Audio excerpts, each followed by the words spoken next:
ಬೆಂಗಳೂರಿನ ಪರಿಸ್ಥಿತಿ ಒಂದು ಕಡೆ ಆದರೆ ಮತ್ತೊಂದು ಕಡೆ ಮಂಡ್ಯದಲ್ಲೂ ಕೂಡ ಭಾರಿ ಮಳೆ ಆಗ್ತಾ ಇದೆ. ಇನ್ನು ಮಂಡ್ಯದಲ್ಲೂ ಕೂಡ ನಾನಾ ಅವಾಂತರಗಳೇ ಆಗಿದೆ.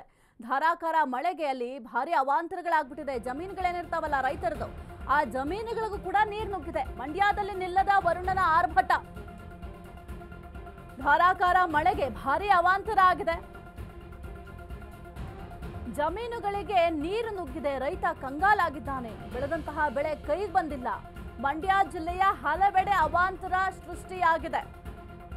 ಮಳೆ ಹಾನಿ ಪ್ರದೇಶಕ್ಕೆ ಸಚಿವ ಚಲುವರಾಯಸ್ವಾಮಿ ಭೇಟಿ. ಮಂಡ್ಯ ಪ್ರವಾಸ ನಡೆಸಲಿರುವ ಜಿಲ್ಲಾ ಉಸ್ತುವಾರಿ ಸಚಿವರು,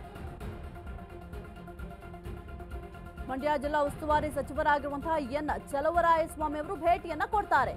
ಕೆಎಚ್ಬಿ ಕಾಲೋನಿ ಸೇರಿ ಹಲವು ಮಳೆ ಹಾನಿ ಪ್ರದೇಶಕ್ಕೆ ಭೇಟಿ ಕೊಡ್ತಾರೆ. ಅಲ್ಲಿರುವಂತಹ ಪರಿಸ್ಥಿತಿಗಳ ಅವಲೋಕನವನ್ನ ಮಾಡ್ತಾರೆ. ಎಲ್ಲೆಲ್ಲಿ ಏನೆಲ್ಲ ತೊಂದರೆ ಆಗಿದೆ, ರೈತರಿಗೆ ಎಷ್ಟು ಪ್ರಮಾಣದಲ್ಲಿ ನಷ್ಟ ಆಗಿದೆ, ಅದೆಲ್ಲದರ ಬಗ್ಗೆಯೂ ಕೂಡ ಅವಲೋಕನ ಮಾಡ್ತಾರೆ. ಇದರ ಜೊತೆಗೆ ಅಧಿಕಾರಿಗಳ ಜೊತೆ ಕೂಡ ಕೆಲವೊಂದಿಷ್ಟುಗಳ ಸಮಯ ಚರ್ಚೆಯನ್ನು ಕೂಡ ಮಾಡ್ತಾರೆ. ನೀವು ಕೂಡ ಗಮನಿಸ್ತಾ ಇದ್ದೀರಾ ದೃಶ್ಯಾವಳಿಯಲ್ಲಿ ಎಷ್ಟರ ಮಟ್ಟಿಗೆ ಬೆಳೆ ಹಾನಿಯಾಗಿದೆ ಅಂತ. ಬೆಂಗಳೂರಿನ ಪರಿಸ್ಥಿತಿ ಒಂದು ರೀತಿಯಾದರೆ ರಾಜ್ಯದಾದ್ಯಂತ ಭಾರಿ ಮಳೆಯಾಗಿದೆ. ಇನ್ನು ಮಂಡ್ಯದ ಪರಿಸ್ಥಿತಿ ನೀವು ಗಮನಿಸ್ತಾ ಇದ್ದೀರಾ ಎಷ್ಟರ ಮಟ್ಟಿಗೆ ಮಳೆ ಆಗಿದೆ ಅಂತ. ರೈತ ಪಾಪ ಕಷ್ಟಪಟ್ಟು ಬೆಳೆದಂತಹ ಬೆಳೆ ಈಗ ಕೈಗೆ ಬರದಂತಾಗಿದೆ.